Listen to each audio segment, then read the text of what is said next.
여러분 안녕하십니까? 텍스 에듀앤 컨설팅의 김대기 대표입니다. 오늘은 같은 월급을 받는데 원천징수 세금이 다르다. 네, 이미 납부한 세금이 다르다는 어떤 그런 왜 다르냐? 라는 그 질문을 받아서 여기에 대해서 좀 같이 알아볼 텐데요. 지금 연말정산 시즌입니다. 지금 1년간 작년에 1년간 총 받은 그 총 금액에 대해서 이제 얼마만큼의 세금을 내야 되는 정확한 결정세액을 결정을 하죠. 네, 그 계산을 한 다음에 매월 이제 월급을 받을 때 이제 원천징수한 세액이 있습니다. 이걸 이제 기납부 세액이라고 하는데요. 이거 비교해서 뭐 환급해 줄 거냐, 추가 납부하냐, 뭐 초납부할 거냐 이게 결정이 되는데 이제 연말정산을 하면서 이제 동기끼리 한 회사의 동기끼리 세금을 갖다가 이렇게 비교하다 보니까 왜 같은 월급인데 세금이 다르냐 우리는 라고 했던 모양입니다. 그래서 그 부분은 자 어떻게 되는 것인지 좀 알아볼 텐데요. 그 부분은 이제 근로소득 간이세액표라는 걸 좀 우리가 이해를 해야 그걸 좀 이해할 수가 있습니다. 그래서 근로소득 간이세액표가 뭔지 원천징수는 어떻게 되는 것인지 라는 부분들을 좀 살펴보고 가도록 하겠습니다. 자, 연말정산이라고 하는 것이 지금 회사에서요 근로소득을 지급하는 자가 2월달 급여를 지급할 때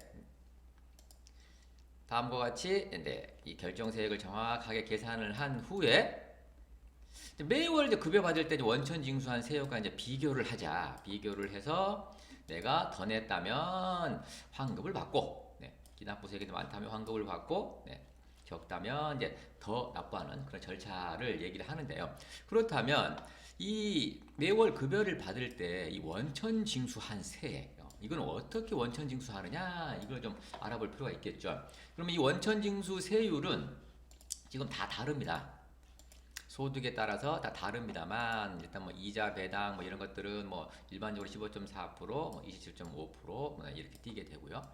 근로소득은 이제 근로소득 간이세액표에 따라서 원천 징수를 합니다.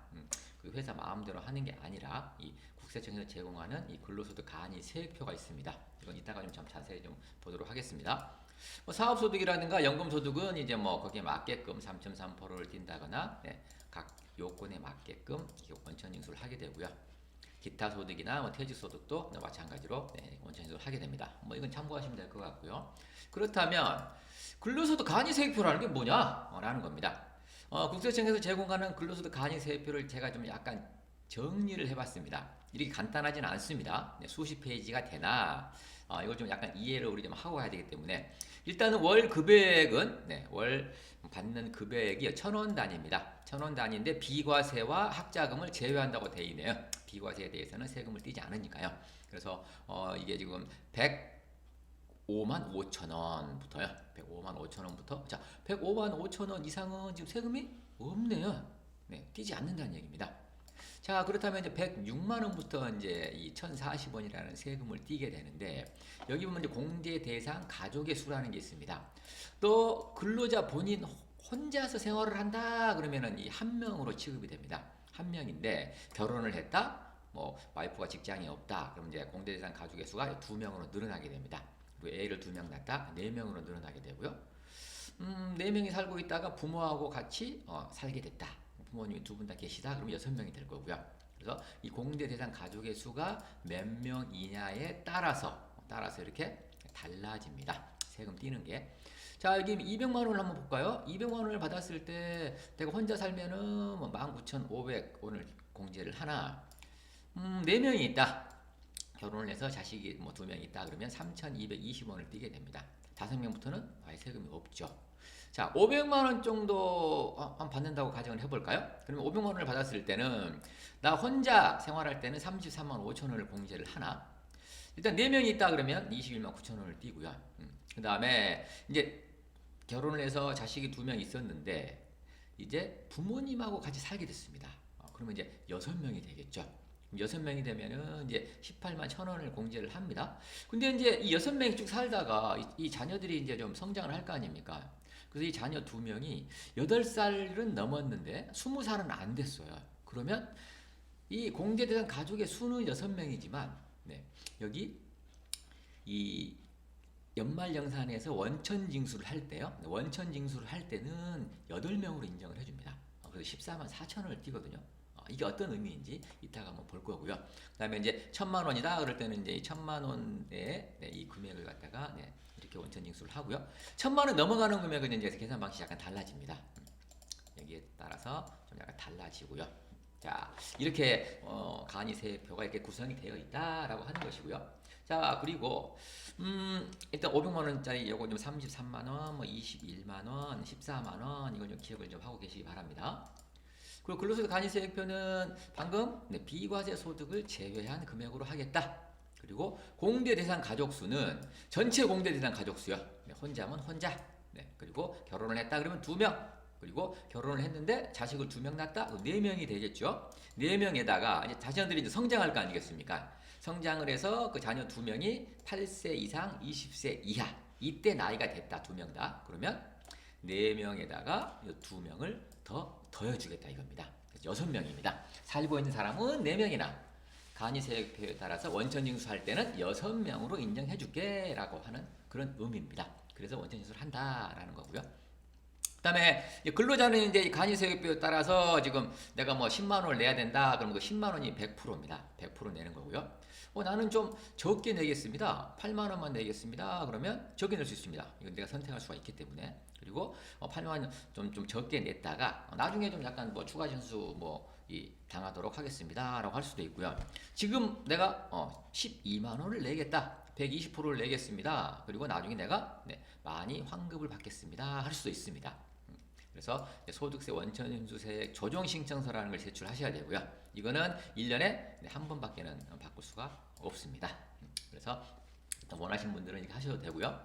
그리고 이제 근로소득에 대한 대학 간이세액표는 이제 국세청에서 자동 조회 프로그램이 있습니다. 이거는 뭐냐면 이 국세청 홈택스에 지금 세금 신고 여기에 가셔가지고 지금 여기 근로소득 간이세액표 여기서 확인하시면 되거든요. 그래서 그걸 한번 이제 보고 갈까요? 자, 그렇다면 한번 보겠습니다. 자, 국세청 홈택스를 들어가시면요.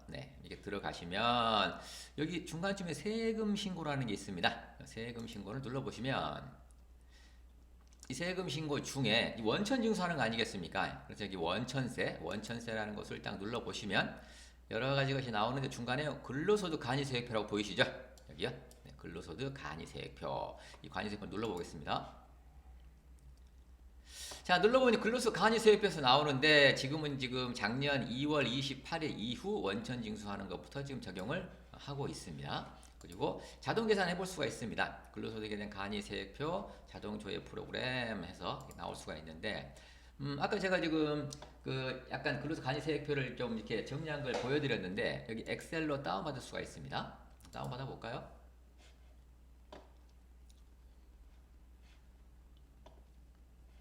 네, 지금 다운을 받으면 이렇게 됩니다.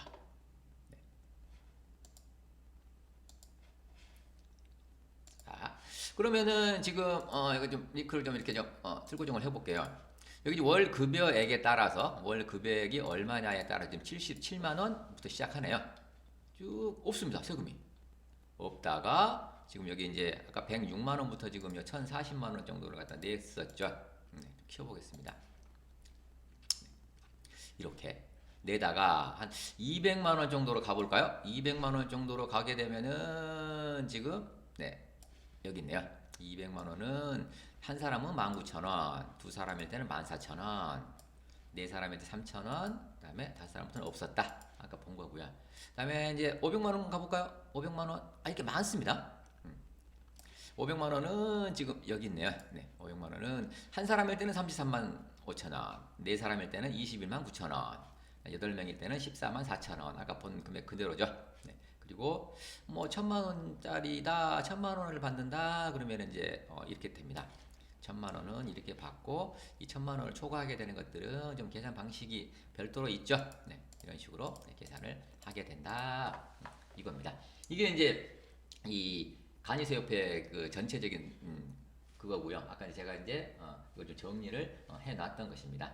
그렇다면 자 이걸 한번 보겠습니다. 자, 이걸 봤었죠? 자, 급여 명세서를 한번 받는다고 가정을 해볼게요. 네, 매월 이제 급여를 받으실 텐데 총 급여액은 뭐 홍길동이나 뭐 김길동이나 박길동이나 네, 같습니다. 네, 급여가 같아요. 그런데 이제 세금을 홍길동에는 33만 5천 원을 띄고요. 김길동에는 21만 원을 띱니다. 박길동에는 14만 원만 띱니다. 그러면 이제 근로소득세의 10%가 이제 지방소득세로 따라 붙는데요. 그 세금을 이제 36만 원을 네, 공제를 하고 24만 원, 15만 원. 거의 한 2배 차이가 나죠. 박길동하고 홍길동하고는요. 네.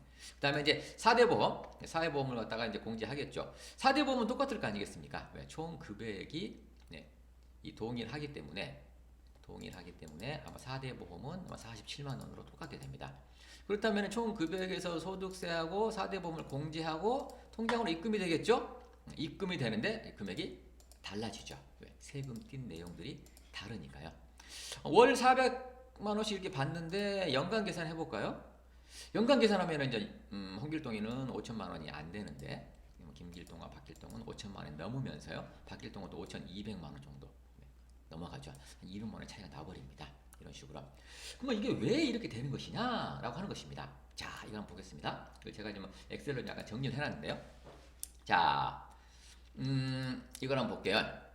자, 일단은 2024년 근로소득에 대한 간이세액표입니다. 네, 자, 여기서 이제 아까 100만 원을 한번 넣어볼까요? 네, 아, 이거 보기 전에 여기서부터 좀 확인을 해볼게요. 아까 우리 홈택스에 갔었죠? 홈택스에서 자, 100만 원을 한번 넣어보겠습니다. 100만 원을 넣으면은 지금 조회하기를 누르면 안 나옵니다. 왜? 월급여 106만 원 미만은 원천 징수할 세금이 없습니다. 라고 나오죠. 자, 그래서 100만 원은 안 되고요.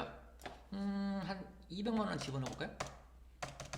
200만 원을 조회하기 하면은 자, 내가 한 명이었을 때 공제대상 가족이 한 명이었을 때는 지금 19,520원을 냅니다.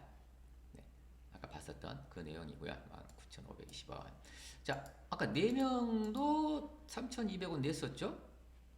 네. 근데 이제 5명이다. 5명이다 그러면은 내는 세금이 없다라고 하는 것입니다. 그리고 이 80%를 선택할 거냐, 100%를 선택할 거냐, 120%를 선택할 거냐 이거 있었죠. 자, 500만 원으로 가볼까요? 이거는 지금 한 명으로 가정을 해보고요. 500만 원이다. 자, 500만 원이었을 때 지금 나 혼자다 그러면은 아까 33만 5,470원을 냈지 않습니까? 냈는데 이제 내가 결혼을 했습니다. 자녀가 2명이 태어났네요. 4명이 될 겁니다. 4명이 되면 이제 21만 9천 원을 아까 냈었죠. 네.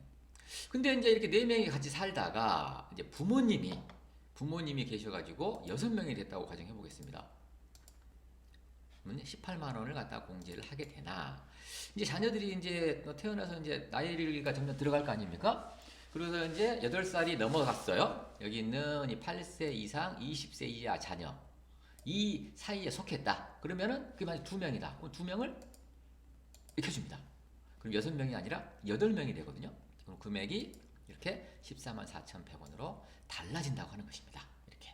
네. 그래서 홈택스에서 이렇게 확인하실 수가 있고요. 이렇게 하면은 좀 비교가 좀 안 되기 때문에 제가 이거를 좀 엑셀로 좀 만들어 봤습니다. 이렇게요. 아까 100만 원이었을 때는 없었죠. 네. 세금이 없습니다. 그리고 뭐 200만 원이다. 그럼 혼자면은 저기 지금 19,520원을 띄죠. 근데 이게 2명이다 그러면 14,000원이고요. 4명이다 그러면 3,220원인데 네. 5명이다 그러면 없다는 겁니다. 여기가. 이렇게 좀 비교할 수 있게끔 해놨고요. 그 다음에 500만 원 집어넣어 볼까요? 500만 원이면은 이제 이 혼자일 때는 33만 5천 원이라 그랬죠. 네, 그리고 뭐 4명이다 그러면은 여기 500만 원일 때 여기 4명 공제대상 가족 수가 4명이니까 21만 9천 원이다 이겁니다. 그리고 6명이다 그러면 18만 원이죠. 18만 1천 원이다. 근데 여기 이제 2명이 8세 이상 20세 자녀 수가 2명이 늘어났다. 그러면 같이 사는 사람 6명이나 간이세액표에 따라서 원천징수 할 때는 8명으로 인정해 줄게. 그래서 8명에 대해서 14만 1천 원을 낸다는 것입니다. 이렇게 되고요. 그다음에 이제 요거는 지금 제가 그 밑에 있는 표 여기서 끌어오게끔 만들어 놓은 건데요. 1,000만 원 더 볼까요? 천만 원, 이건 한 명으로만 해볼게요. 네. 한 명이면은 1,000만 원을 내게 되면은 약 150만 원 네, 정도를 내게 될 겁니다. 150만 원 정도를 내게 되고요. 2천만 원을 해볼까요? 2천만 원을 하게 되면 여기 약 한 510만 원씩 내게 되네요. 여기 월급의 1,000만 원인 경우에 네, 이 금액에다가 아까 그 계산 방식이 있었죠. 거기에 따라서 지금 약 560만 원을 내게 됩니다. 월 2천만 원을 받게 되면 560만 원을 세금으로 내게 된다라고 하는 것입니다. 자, 이게 이해 가셨죠? 자, 그렇다면 아까 이를 다시 돌아와 볼까요? 여기서 보면은 지금 우리가 이제 아까 여기까지는 봤었는데 왜 같은 급여라 하더라도 이렇게 세금을 다르게 띄었냐? 홍길동이는 공대생 가족 수가 나 혼자뿐이었다라고 하는 것이고요. 김길동이는 24만 원이었는데 내가 결혼을 해서 부모님하고 같이 살고 있다. 아니면 부모님과 같이 살고 있지만 자녀가 2명 있다. 4명이라는 것이죠. 근데 박길동이는 이 부모가 살고 있다가 자녀를 낳아서 이 자녀가 8세 이상 20세 이하 자녀 2명이 다 됐다. 이렇게요. 그러면 8명으로 취급을 해서 14만 4천 원을 공제를 한다 이겁니다. 자, 이해 가시죠? 그래서 같은 월급을 받는데 원천징수 세금이 다른 이유가 여기에 있었습니다. 그래서 우리가 뭐 따질 필요 없겠죠. 네. 인사과에 따져봤자 인사과에서 이렇게 얘기를 할 겁니다. 그래서 오늘은 지금 우리 연말정산을 하면서 왜 세금이 다르지? 급여가 같은데? 라는 의문점을 가진 분이 질문을 하셔서 같이 그 이유가 무엇인지 그것은 근로소득 간이세액표에 따라서 원천징수하는 방법이 달랐다. 그래서 그 부분을 오늘 좀 같이 알아봤습니다. 다음에는 더 좋은 콘텐츠로 찾아오겠습니다. 자, 이 동영상이 도움이 되셨다면 좋아요, 구독 부탁드리겠습니다. 감사합니다.